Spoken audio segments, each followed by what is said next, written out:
अस्सलामुअलैकुम। कब्ज़ बीमारियों की माँ।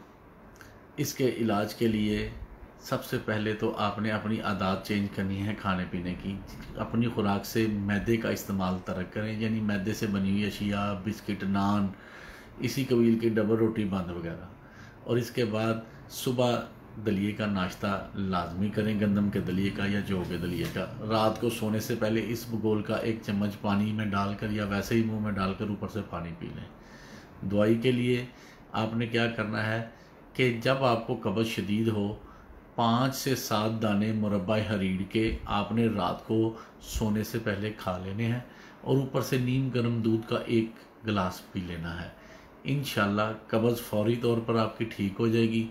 और पहले जो मैं आपको खाने पीने की परहेज़ और खाने पीने का कहा है वो करें, इंशाल्लाह मुस्तकिल कब्ज़ का मसला हल हो जाएगा। बार बार